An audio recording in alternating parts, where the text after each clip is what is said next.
नाजरीन, लाल मस्जिद में दो मौलवियों में ऐसा तमाशा लगा कि दुनिया अशशकार उठी। वीडियो देखकर तो चासी आ गई। कहते हैं कि बाज लोग गुनाहों के नहीं खबरों के सुल्तान होते हैं, और अगर कोई शख्सियत इस वसफ पर पूरी उतरती है तो वो है हजरत मुफ्ती अब्दुल कवी साहब, जिनके पास फतवा कम इतना ज्यादा होता है। एक तरफ इनकी शरीयत इश्क है, दूसरी तरफ शरीयत इस्लाम, और बीच में बेचारी अवाम जो ना शरीयत समझती है ना इश्क, बस कभी कभी करती रह जाती है। मुफ्ती अब्दुल कवी साहब वो तो खुद को शरीयत और शोबिस के दरमियान का पुल सिरात समझते हैं। बस फर्क इतना है कि आम बंदा पुल सिरात पार करने की कोशिश करता है, ये साहब उस पर नाचते हैं। मुफ्ती साहब आजकल इस कदर मकबूल हैं कि टिकटॉक की हसीना हो या जुम्मे की तकरीर, हर जगह जलवा बिखेरते पाए जाते हैं। कभी वो शराब को रूहानी कुव्वत का माखज करार देते हैं, कभी निगाहे पंजगाना के दलाइल यूं देते हैं गोया शरीयत इनकी खालाजाद हो। इनका कमाल ये है कि कुरान और हदीस को वो यूं इस्तेमाल करते हैं जैसे पंजाबी शायर लोग दास्ताने, मतलब जो दिल में आया फिट कर दिया। अब आते हैं उस सनसनीखेज वाक़े की तरफ जिसने मौलवी बरादरी में एक और जलजिला बर्पा कर दिया। कल का दिन मुफ्ती साहब ने सोचा कि चलो कुछ दीन की बात हो जाए, तो जा पहुंचे लाल मस्जिद। माहौल संजीदा, उलमा की महफिल जमी हुई, सभी लोग एक दूसरे को ऐसे गू रहे थे जैसे मुशर्रफ आ गया हो। मगर इससे पहले कि वो अपने किसी ताज़ा फतवे की शुरुआत करते, अचानक लाल मस्जिद के मशहूर जमाना मोहतमीम हजरत मौलाना अब्दुल अजीज, जिन्हें लाल मस्जिद का रैम्बो कहा जाए तो बेजाना होगा, अचानक हाथ में कलाशनकोफ लिए बरामद हुए। चेहरे पर गुस्सा, लबों पर लानत, और उंगलियां बंदूक के घोड़े पर और दाड़ने लगे। गोली मार दूंगा, बदमाश निकल यहाँ से, अब लाल मस्जिद आए तो कोड़े मारूंगा, संसार करूंगा, जहाँ मिले कोड़े मारो। ये सुनकर ना सिर्फ पास बैठे उलमा की टोपियां हवा में मौलिक हो गईं, बल्कि मुफ्ती साहब के भी ओसान खता हो गए। इन्होंने फौरन सर झुकाया, शलवार संभाली और बड़े मुअद्दब अंदाज में बोले, जी जनाब, और यूं सर झुकाए, जिला समेटे, शर्माते, कुछ घबराते मस्जिद से बाहर यूं निकले जैसे पुराने दौर की फिल्म में हीरो भागता है और पीछे बंदूक खान गन लिए खड़ा होता है। बाज लोगों के बकौल साहब बाहर निकले तो ऐसे निकले जैसे दुल्हा शादी के दिन दुल्हन के भाइयों को देखकर भागता है। साथ साथ अस्तगफार पढ़ते रहे और फौरन गाड़ी में बैठकर एक मशहूर टिकटॉकर को कॉल मिलाई, बाजी आज शूटिंग कैंसिल है। मौलियों ने गन पॉइंट पर निकाह तो दूर, नियत भी तंग कर दी है। जराए ये भी बताते हैं कि बाहर निकलते ही इन्होंने जल्दी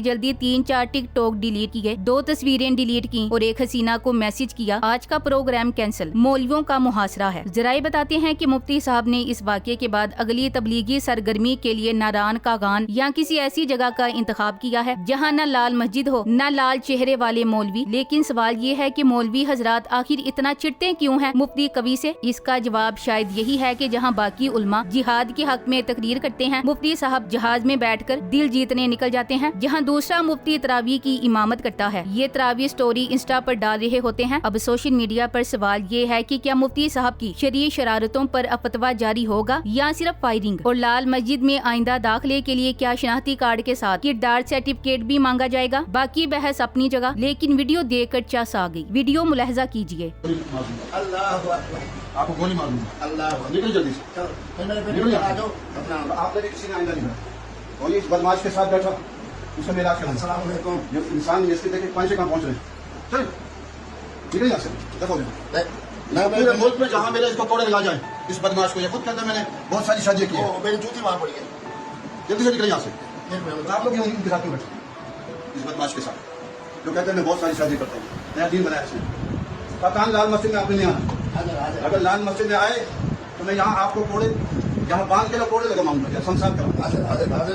नाज़रीन, कहा जाता है कि कुछ वीडियोस दुनिया में इबरत के लिए बनाई जाती हैं और कुछ इंटरटेनमेंट के लिए, मगर कुछ ऐसी होती हैं जो इन दोनों का मिलाप होती हैं, और ऊपर से मुफ्ती कवी इसमें हो तो समझो कोसे कज़ा भी शर्मा जाए। अब जो ताज़ा वीडियो लाल मस्जिद से आई है, इसका अंजाम किसी दीनी टॉक शो के प्लॉट ट्विस्ट जैसा नहीं, बल्कि बराह रास्त किसी सस्पेंस से भरपूर थप्पड़नुमा ड्रामा जैसा है, जिसमें बीगी दाढ़ी, कांपती इज्जत और पसे मंजर में गूंजती हुई मौलाना अब्दुल अजीज की ललकार शामिल है। आपने देखा कि वीडियो शुरू होती है तो मुफ्ती अब्दुल कवी कमाल खुद एतमादी के साथ मस्जिद में बैठे होते हैं, आसपास उलमा सब खुश। इतने में दरवाजा खुलता है और दाखिल होते हैं कलाशन को बरदार मौलाना अब्दुल अजीज, जैसे कोई किरदार नावल से निकलकर हकीकी जिंदगी में कदम रख रहा हो, और दाखिल होते ही गरजते हैं ऐसे जैसे पूरी मस्जिद की छत पर बर्फ गिरी हो। गोली मार दूंगा, बदमाश निकल यहाँ से, अब लाल मस्जिद आए तो कोड़े मारूंगा, संसार करूंगा। साथ ही हाथ में थामी हुई कलाशनकोफ को ऐसे हिलाया कि मुफ्ती कवी के हाथ का वुजू भी दोबारा फर्ज हो गया। अब यहाँ अगर कोई सोचे कि मुफ्ती साहब गैरतमंद चंद निकलेंगे, जवाब देंगे, कुछ कहेंगे तो जनाब मुफ्ती साहब तो वही निकले जो वीडियोस में अक्सर निकलते हैं, यानी खामोश, शर्मसार और डीठ, बस सर झुकाया, जी जनाब कहा और यूं चुपचाप मस्जिद से चल दिए, जैसे कभी अपनी ही रील्स में मौलाना रूम का कासिद बना करते थे। मुफ्ती अब्दुल अजीज ने पहली दफा बदमाशी दिखाई है। ये बात हर खासो आम समझ गया है कि ये तंज था उस मशहूर किस्से पर जब 2007 में लाल मस्जिद पर ऑपरेशन हुआ और मौलाना अब्दुल अजीज खुद बुरका पहनकर खवातीन के बीच से फरार हुए। वही मौलवी अब नहत्ते मुफ्ती कवि को शेर की तरह ललकार रहे थे। वैसे मुफ्ती कवि का मामला ही अजीब है। शायद वो वायरल वलीअल्लाह बन चुके हैं जो हर माह एक नई वीडियो, एक नया स्कैंडल और एक नई रूहानी बहन के साथ नमूदार होते हैं, मगर जितनी बार बेइज्जती होती है उतनी ही बार वो नए लिबास, नई परफ्यूम और नए इंटरव्यू के साथ वापस आ जाते हैं। यही वजह है कि इनके चाहने वाले कहते हैं ये इंसान नहीं, मीम जनरेटर हैं। लेकिन इस बार कुछ बात अलग है। लाल मस्जिद की दहलीज से बेइज्जत होकर निकलना ऐसा है जैसे कोई शलवार के बगैर मदरसे से वापस आ जाए। जज्बाती भी, अफसोसनाक भी और थोड़ा मजाहिया भी। वीडियो का हर लम्हा, हर फिक्रा काबिले गौर है। मुफ्ती अब्दुल कवी को अगर आज के दौर का शरीयती रोमियो कहा जाए तो कुछ गलत ना होगा। हर मंजर में जलवा अफरोज, हर फतवे में ताजगी, हर जुमले में फलसफा और हर तस्वीर में एक हसीना। ये अलग बात है कि अब तस्वीरों से ज्यादा वीडियोस और वीडियो से ज्यादा थप्पड़ों की खबरें आ रही हैं। ये बात दुरुस्त है कि लाल मस्जिद वाला वाकया इनके लिए किसी मजहबी रुकावट से कम न था, मगर सच ये है कि ये पहला मौका नहीं जब मुफ्ती साहब किसी दरवाजे से मस्जिदी शर्मिंदगी समेटे निकले हों। तारीख गवाह है कि जिन दरवाजों पर उलमा इल्म लेने जाते हैं, मुफ्ती कभी वहाँ टिकटॉक ट्रेंड्स के पीछे जाया करते हैं। जराए बताते हैं कि एक बार मुफ्ती साहब एक मारूफ टिकटॉकर हंसी बलोच के घर जा पहुँचे। कहने लगे, बेटी मैं सिर्फ तुम्हें इस्लामी हुदूद बताने आया हूँ और अगर मुमकिन हो तो साथ बैठ के थोड़ा सा जूस पी लें। मगर वो जूस तो क्या पीते। हंसी बलोच ने ऐसा थप्पड़ रसीद किया कि मुफ्ती साहब की हंसी भी गुम हो गई। बेचारे बिखरी दाढ़ी, उदेड़ जेब और थरथराते हाथों से जूस का गिलास फिर भी संभाले निकले, क्योंकि दुनिया कुछ भी छीन ले मुफ्ती साहब अपना मशरूब नहीं छोड़ते। फिर एक और दास्तान हरीम शाह की है। जी हाँ, वही हरीम शाह जो खुद मर्दों के फतवे, वादे और वादा खिलाफियां लेकर वायरल हो चुकी हैं, जिनके साथ सेल्फी लेने वाले अक्सर बाद में सफाइयां देते नजर आते हैं। मैं तो सिर्फ इनसे इस्लामी तारीख पर बात कर रहा था। अब हरीम शाह के साथ मुफ्ती कवि का मामला फतवा फीमेल जैसा हुआ। एक तरफ मुफ्ती साहब जिन्होंने सोचा कि शायद हरीम को राह रास पर लाया जा सकता है, और दूसरी तरफ हरीम जिन्होंने इन्हें राह रपनी पर लगा दिया। इस मुलाकात की यादगार वो वीडियो बनी जो किसी खुफिया कैमरे की करामत थी, और इसके बाद जो थप्पड़ पड़ा उसकी गूंज आज भी सुनी जा सकती है। अब सोशल मीडिया पर दो किस्म के लोग हैं। एक हया वाले हजरात हैं जो कहते हैं ऐसे बेबाक, बेपर्दा और बेजार चाल चलन के लोगों को यही अंजाम होना चाहिए, खवा वो मर्द हो या औरत। दूसरे कवि नवाज जज्बाती नौजवान हैं जो कहते हैं इस कौम ने एक लिबरल मुफ्ती खो दिया। कुछ लोग कहते हैं कि मुफ्ती कवि और हरीम शाह में फर्क सिर्फ दाढ़ी और लिपस्टिक का है, बाकी दोनों ही माशरती तबाही के एक ही सिक्के के दो रुख हैं। दिलचस्प बात यह है कि इतने थप्पड़, वायरल क्लिप्स और लाल मस्जिद की कलाशन कॉपी वार्निंग के बावजूद मुफ्ती साहब का चेहरा हशाश बिशाश रहता है। यूं लगता है जैसे वो तौबा नहीं, तस्वीर की रोशनी के कायल हों। किसी बुजुर्ग ने कहा था इल्म का सफर कभी खत्म नहीं होता, लेकिन मुफ्ती कवि का सफर सिर्फ खवातीन के घरों तक महदूद रहा और वापसी अक्सर थप्पड़ या तज़यीक की सूरत में हुई। फर्क सिर्फ ये है कि वो हर बार जूस पीते हुए निकलते हैं, जैसे कह रहे हो तुम जो मर्जी कर लो, मैं तो रिहाइड्रेट हो रहा हूँ। ये बंदा रिटायर्ड तो हो चुका है, मगर दिल से नहीं, शौक से नहीं, और दुनिया की कोई तजलील, कोई मस्जिद, कोई थप्पड़ इसके फतवे बंद नहीं करवा सकती। लाल मस्जिद वाले वाक़ये के बाद मुफ्ती अब्दुल कवी तो बड़े आराम से सर झुकाए निकल गए, मगर उनके चाहने वाले नौजवानों के दिलों में ऐसी आग लगी है कि सोशल मीडिया पर यूं भड़क रहे हैं जैसे उनके महबूब आलिम के खिलाफ कोई गुस्ताखी होगी हो। हकीकत तो ये है कि मुफ्ती कवी एक रूहानी क्रश बन चुके हैं। इनके हर फतवे के पीछे हजारों दिल धड़कते हैं और इनके हर इंटरव्यू के नीचे कमेंट्स कुछ यूं होते हैं, मुफ्ती साहब सच सच बताएं क्या खाते हैं? सर कोई नुस्खा? कब से नमाज भी पढ़ रहा हूँ, खुशबू भी लगाता हूँ, फिर भी कोई घास नहीं डालती। Thanks for watching. Allah Hafiz.